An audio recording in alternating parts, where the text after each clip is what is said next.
തോക്കും കൊണ്ടെടുത്ത വീട്ടിൽ വന്നപ്പോൾ വിലയില്ല.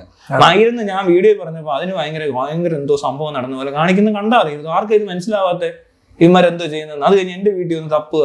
എന്തിന്? ഞാൻ അടിയും വലിയൊന്നും ഇല്ലാത്ത ഒരാളാ.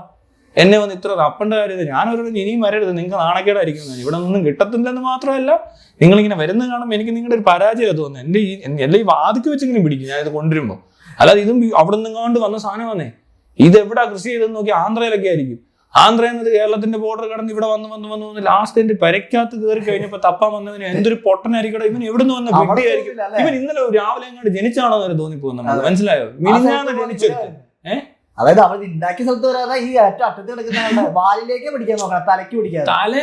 തലയും വാലും ഒന്നും പിടിക്കണ്ട. തനിക്ക് ഈ വഴിയിൽ ഇവന്മാരെന്ത് ചെയ്യുന്നു? ഇവര് ഹെൽമെറ്റ് മാത്രമേ നോക്കത്തുള്ളൂ. അല്ലെ ഇത്രയും ക്യാമറ, ഇത്രയും എന്തൊക്കെയാ കിടക്കുന്നത്, ഇന്റലിജൻസ്, മഫ്തി, സ്ക്വാഡ്, മാണകോട എല്ലാം കഴിഞ്ഞപ്പോ അവർ അടിക്കാൻ നിൽക്കുന്നതിന് പിടിക്കാൻ വരുമോ? അടിക്കുന്നതിന് പിടിക്കുകയല്ലേ ഉണ്ട്. അഥവാ പിടിച്ചാലും കേസ് അങ്ങനത്തെ സ്ഥലത്തോട്ടല്ല കൊണ്ടുപോകണ്ട. അവർക്ക് അതിന് റീഹാബ് നടക്കുന്നുണ്ടോ? ഇല്ല. അവിടെ ചെന്നു വെറ്റി അടിച്ചു വിട്ടു. അവൻ അടുത്ത പ്രാവശ്യം വീണ്ടും അറിയാം ഇവൻ ഇവിടെ ഉണ്ടെന്ന്. അവനെ തന്നെ കറങ്ങി വന്ന് പിടിച്ചിട്ട് വീണ്ടും ഒരു കേസ് ഇടാക്കും. ഇത് തന്നെ നടക്കുന്നത്. ഇപ്പൊ ഒരു കഞ്ചവടിക്കാരൻ അല്ല, ഒരു കച്ചവടക്കാരൻ അഞ്ചൊരു പാവപ്പെട്ടവനെ പിടിച്ച് നിർത്തിയപ്പോൾ അവൻ പറയുന്നത് എന്തോ ഇനി എന്ത് ചെയ്യുമെന്ന് ചോദിച്ചാൽ ഇനി ഇതൊക്കെ തന്നെ ചെയ്യണം, വക്കീലിന് ഫീസ് പൈസ ഇല്ലെന്ന് സാധനം ഓർക്കുന്നുണ്ടോ? പാവപ്പെട്ടവനാടെ അവനൊക്കെയാണോ കഞ്ചാവ്? അല്ല അവനാണോ കടത്തുന്നത്? എടാ ഈ ലാസ്റ്റ് റൗണ്ടിൽ നിന്ന് 1000 പേരുടെ ഇവർ ഇതെല്ലാവരും പിടിച്ചെന്ന് വിചാരിക്കുക. അവിടെ നിന്ന് അവരുടെ കാശ് പോയി, പാവപ്പെട്ടവന്റെ കാശ് പോയി. അത് അപ്പുറത്തെ ലെയറിൽ എത്തി, ഹോൾസെയിൽ ഡീലറെ കിട്ടി. ആ ഹോൾസെയിൽ ഡീലറെ പിടിക്കാൻ പറ്റുന്നില്ല, പോട്ടെ. ഇനി അവനെ പിടിച്ചാലും അവനെ പിടിക്കുമ്പോൾ അവന്റെ കയ്യിലുണ്ടെങ്കിലല്ലേ പിടിക്കുന്നേ. ആ സെയിൽ ചെയ്ത് കഴിഞ്ഞിട്ട് വല്ല കാര്യമുണ്ടോ? അപ്പൊ ഇവന്റെ മുകളിലുള്ളവനല്ലേ ലാഭം എപ്പോഴും. അയാൾക്ക് ഒരിക്കലും പണനഷ്ടം പോലും വരുന്നില്ല. പണനഷ്ടമില്ല, മാനനഷ്ടമില്ല, ഒന്നുമില്ല. അയാൾ സേഫ് ആയിട്ട് കച്ചവടം ചെയ്തുകൊണ്ടേയിരിക്കും.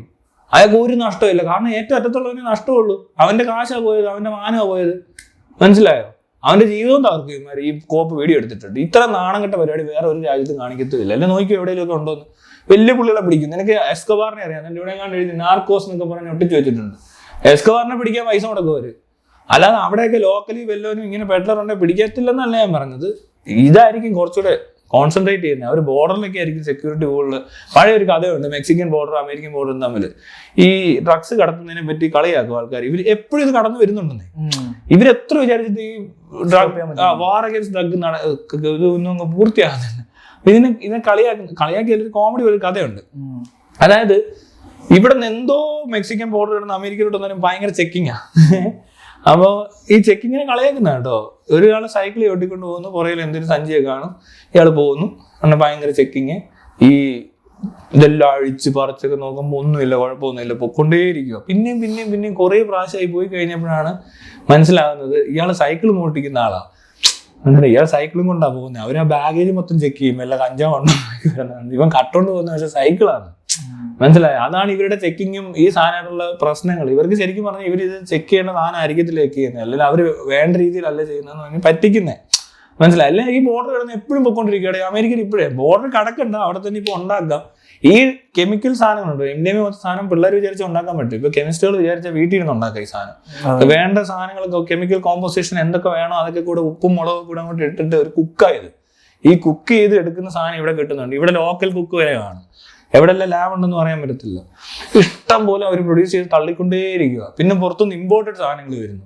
ഇതൊക്കെ ഇതുവഴി വരുന്ന ഇത്രയും എത്തിക്കഴിഞ്ഞിട്ട് അവസാനം നിൽക്കുന്ന വേടന്റെ കയ്യിൽ നിന്ന് എങ്ങാണ്ട് ഇച്ചിരി കിട്ടിയപ്പോൾ പുലിനകമുണ്ട്, വേടനുണ്ട്, പാട്ടുണ്ട്, കൂത്തുണ്ടെന്ന് പറഞ്ഞാൽ അതിന് ഇവർക്ക് പബ്ലിസിറ്റി കിട്ടാൻ വേണ്ടി കുറെ ചെയ്യും. അതായത് സെലിബ്രിറ്റീസ് ആരെങ്കിലും ആണ് ഇതിനകത്ത് പെടുന്നതെങ്കിൽ അവര് സൂപ്പറായിട്ട് ഇതങ്ങ് പബ്ലിഷ് ചെയ്ത് പത്രത്തെ വാർത്തയൊക്കെ ഇട്ടും മീഡിയയിലൊക്കെ നിറഞ്ഞു നിന്ന് എന്തൊക്കെയോ ആക്കാൻ വേണ്ടി പോലീസുകാർക്ക് അങ്ങനെ ഒരു ടാർഗറ്റ് ഉണ്ടോ എന്നൊരു സംശയമുണ്ട്. ഇപ്പം വേറെ ടാർഗറ്റ് അല്ല, പിന്നെ ഇത്രയും പേര് പിടിക്കണമെന്നൊക്കെ കാണും. അപ്പൊ അങ്ങനെ മാത്രമല്ല വേറെ കാര്യമുണ്ട്. ഈ നാട്ടിൽ എങ്ങനെ നിർത്താൻ പറ്റും കച്ചവടക്കാരെ? 140 കോടി ജനം, അതിനകത്ത് എത്ര കോടി ജനങ്ങൾക്ക് ജോലിയുണ്ട്, എത്ര കോടി പട്ടിണി കിടക്കുക. ഈ പട്ടിണി കിടക്കുന്നതിനെ കൂടെ എന്തെങ്കിലും ചെയ്ത് ജീവിക്കാനല്ലേ നോക്കത്തുള്ളൂ. അവനൊരു ഡ്രഗ് മാഫിയ ഈ ലോഡ് അവിടെ തന്നെ ഇരിക്കുക. മെയിൻ കൃഷിക്കാരൻ അവിടെ ഇരിപ്പുണ്ട്. ആ കൃഷിക്കാരൻ നാട്ട് പറയുന്നതനുസരിച്ച് ആൾ കയറിക്കൊണ്ടേയിരിക്കും. ഈ ജയിലിൽ നിറയും. എവിടെ കിട്ടാനാ? ജയിലിനകത്ത് ഇത്ര സ്ഥലമുണ്ടോ? അത്രയും ജയിലുണ്ടോ? ഇതിങ്ങനെ ഒരു സർക്കിളാണ്. ഇങ്ങനെ സൈക്കിൾ അടിച്ചുകൊണ്ടേയിരിക്കുക. നമ്മുടെ ഫുഡ് ചെയിൻ പോലെ ഒരുത്തൻ കയറി അതിന്റെ പുറകെ ഒരുത്തൻ കയറി വരുമ്പോൾ ഇവൻ ഇറങ്ങും. ഇവർക്കറിയാം ഇവൻ തന്നെ കറങ്ങി വരുമെന്ന്. ഇവർക്ക് തന്നെ ഒരു സിസ്റ്റം ഉണ്ടോ എന്ന് എനിക്കൊരു സംശയമുണ്ട്. കയറ്റി ഇറക്കാൻ മനസ്സിലായി? ഒരു ഇന്റർവെൽ വെച്ചിട്ടൊക്കെ ആയിരിക്കും ചിലപ്പോൾ ആൾക്കാർ ഇട്ട് കൊടുക്കുക കൂടുതലും, ഒറ്റുന്ന കൂടുതലും എടുക്കുന്നത്. അല്ലാതെ പോലീസുകാർ ചെന്ന് കയറി പിടിക്കുന്നത് വളരെ കുറവാണ്. അത് പെട്ടെന്ന് മനസ്സിലാകത്തില്ല ആളുകൾ.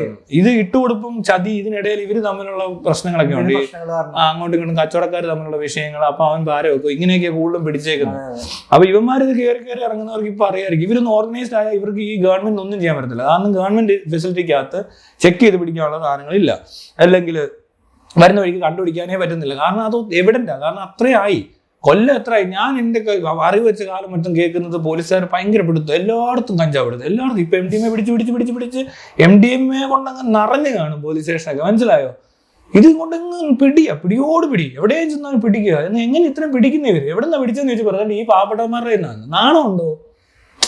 താൻ ആലോചിച്ചു, ഈ പാവപ്പെട്ടവരെ പിടിക്കാൻ ഇവരെന്തിനാ ഇത്ര? ഇനി ഞാൻ പിടിക്കാമല്ലോ ഇവര്, അതിന് വലിയ വേഷമോ ശമ്പളമോ ഒന്നും എനിക്ക് തരണ്ട. ഞാൻ വേണം 4 പേര് ഞാൻ പിടിച്ചു തരാം അടിക്കാരെ. അവരെ പിടിച്ചുകൊണ്ട് പോയിട്ട് എവിടെയും കൊണ്ട് നിർത്തിയിട്ട് പെറ്റി അടിച്ചു പൊക്കോ എന്ന് പറയാനാ? ഇതിനാണോ ഇവന്മാർ ഇവിടെ ഇരിക്കുന്നത്? എനിക്കറിയാമെന്ന് ചോദിക്കുക. നാണക്കേടായി പാവങ്ങളെ പിടിക്കുന്നത് എന്ത് കേസിലും. അതിന് കൊള്ള ഇതിനും കാശ് പോയവരെന്ത്, ഇവന്റെ കാശ് എങ്ങോട്ട് പോയി? ആ പൈസ ഫോളോ ചെയ്യുക, അല്ലാതെ ഇത് വന്ന ട്രാക്ക് വേറെ ഒന്നും നിങ്ങൾ ഫോളോ ചെയ്യണ്ട. അങ്ങനെയാണെങ്കിൽ മനസ്സിലാവുന്നുണ്ടോ? നീ കാശ് പോയത് എടുക്കാൻ നോക്ക്. നീ കഞ്ചാവ് വന്ന വഴി അറിയണ്ട, ഈ കാശ് പോയ വഴിക്കൊന്ന് പോവാവോ? എവിടെ ഈ കാശ് എത്തിയതെന്ന് അതും അതെന്താ പറ്റാത്ത? അത് ബ്ലാക്ക് അല്ലേ പോകുന്നത്, അല്ലാതെ അത് വൈറ്റ് മണി ആണോ? അവൻ അതും അറിയത്തില്ല. എവിടെ ഭയങ്കര ബ്ലാക്ക് മണി പരിപാടി നടക്കുക, കള്ളപ്പണം എല്ലാം കൂടെ അങ്ങ് വെളുത്തു തൊലിച്ചെന്നൊക്കെ പറയും. എന്നാൽ ഇതെന്തോ ഈ പോകുന്നത്?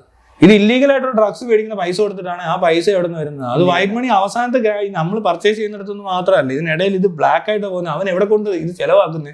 ഇവൻ എന്ത് കച്ചവടം ചെയ്തിട്ടുണ്ടാക്കിയ പൈസ അത് ബ്ലാക്ക് അല്ലേ ശരിക്കും? കണക്കിപ്പെടാത്ത പൈസ ഇരിക്കുന്നൊരുത്തിനുണ്ട്. അവൻ അത് വെച്ചിട്ട് പിന്നെയും കൃഷി ചെയ്ത് അതിൽ കൂടുതൽ സാധനം വീണ്ടും ഇറക്കിക്കൊണ്ടിരിക്കുക. ഇല്ലീഗൽ ബിസിനസ് എന്ന് പറഞ്ഞാൽ അതിനകത്ത് ഇൻവോൾവ് ആകുന്ന മണി ഇല്ലീഗലാണ്. അല്ല എന്തുവാ?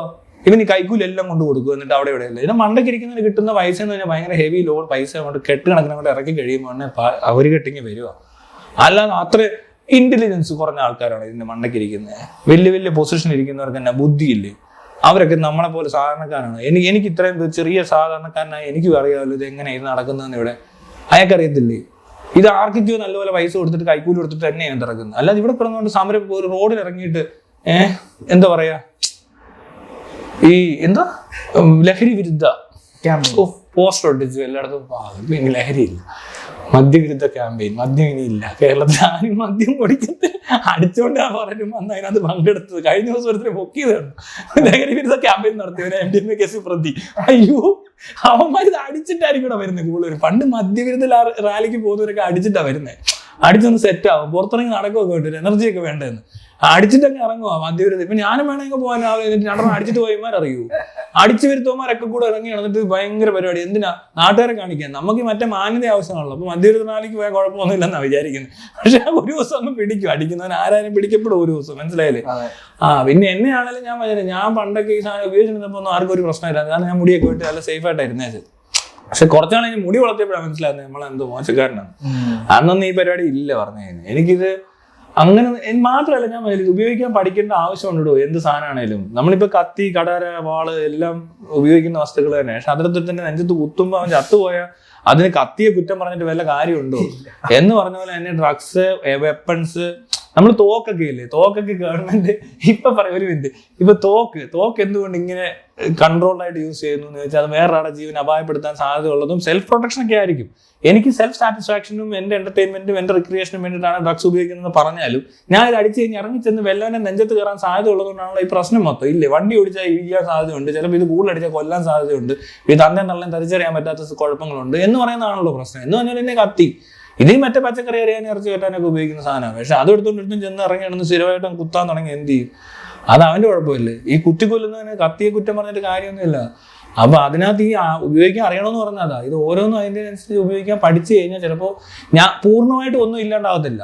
ഇപ്പോൾ ഉള്ളതിനേക്കാളും കുറച്ചുകൂടെ പകുതിയാവും. ഞാൻ അത്രയും കൃത്യമായിട്ട് പറയാൻ കാരണം ഞാൻ ഈ രീതിക്ക് പറഞ്ഞെടുത്ത് പലർക്കും എഫക്റ്റ് ഉണ്ട്. ഞാൻ ഇത് അടിക്കരുതെന്ന് പറയാതെ ഞാൻ എന്തോ പറയുന്നത് അടിക്കുമല്ലേ, അടിക്കുന്ന അത്ര കുഴപ്പമൊന്നുമല്ല. പക്ഷെ അടിക്കുമ്പോൾ സൂക്ഷിച്ചടിക്കണം. നിനക്ക് ഇതറിയാവോ? അല്ല ഇങ്ങനെ അടിക്കാൻ അറിയാവോ? നിനക്ക് കൺട്രോൾ ഉണ്ടോ? നിനക്ക് ഇൻട്രോവൽ ഉണ്ടോ? നീ ഇത് കടിച്ചു കഴിഞ്ഞിട്ട് എന്തൊക്കെ ചെയ്യുന്നുണ്ട്? നീ കുടിക്കുവോ, കഴിക്കുവോ, കുളിക്കുവോ, നനയ്ക്കുവോ, ജോലിക്ക് പോവോ? ഇതൊക്കെ ശരിയല്ലെങ്കിൽ നിന്റെ കാര്യം പോക്കാം എന്ന് പറയുമ്പോൾ ചിലർ ആലോചിക്കും. എന്നിട്ട് ഞാൻ പറഞ്ഞു ഒന്ന് വിട്ട് നടിക്കാവോ, എന്തെങ്കിലും ഒന്ന് കുറച്ചാളൊന്ന് അനങ്ങാ, കുറച്ച് ദിവസമെങ്കിലും ഒന്ന്. അങ്ങനെ പറ്റുന്നില്ലേ? അങ്ങനെ നേരെ വല്ല സൈക്കാട്രിസ്റ്റിൻ്റെ അടുത്ത് പോയിട്ട് ഇതിനുള്ള ചികിത്സ എടുക്കാനേ വരത്തുള്ളൂ. അത് പറ്റുന്ന ഒരാളാണെങ്കിൽ അയാളെ പറ്റി നമ്മൾ ചിന്തിക്കേണ്ട ആവശ്യമില്ല. പിന്നെ ഇവിടെ കാണുന്ന മിക്ക ആൾക്കാരും ഈ പറഞ്ഞ വലിയ സംഭവവും ചെറിയ സംഭവം എല്ലാം അടിക്കാരാണ്. എന്തെങ്കിലും ഒന്നും അടിക്കാത്ത ആൾക്കാരൊന്നും ഇല്ല. എന്നിട്ട് എല്ലാവരും പോയങ്ങ് നശിച്ചു പോയെന്ന് പറഞ്ഞാൽ അത് തെറ്റായെന്ന അത് അങ്ങനെ ചിന്തിക്കുന്ന മോശം. അതുകൊണ്ടാണ് പറഞ്ഞത് ഇതത്ര വലിയ കാര്യമാകുന്നില്ല. ഇത് കണ്ണിൽ പൊടി ഇടരുത്, മനസ്സിലായി? എന്നെ കണ്ണിലോട്ട് കൊണ്ട് ഇങ്ങനെ ഇടാൻ തുടങ്ങി ഞാൻ വേണേൽ കാണിച്ചു തരാമെന്ന് പറയും. ഇങ്ങനെയുള്ളവരെയൊക്കെ ഇഷ്ടംപോലെ ആൾക്കാരെ നമുക്ക് വേണേൽ കാണിച്ചു കൊടുക്കും. ലോകം മുഴുവൻ ഇത് ഉണ്ട്. അതിന് കേരളത്തിലുള്ള ഈ മണ്ടന്മാർ കിടന്നുകൊണ്ട് ലഹരി വിരുദ്ധ റാലി എന്നൊക്കെ പറഞ്ഞാൽ അമേരിക്കയിലൊക്കെ ഇരിക്കുന്നവർ വിചാരിക്കും ഇമാർക്ക് തന്നെ പ്രാന്താണോ എന്ന്. കാരണം കഞ്ചാവിനെതിരെയൊക്കെ ഇവർ ഭയങ്കര സംഭവം ഉണ്ടാക്കുന്നത്.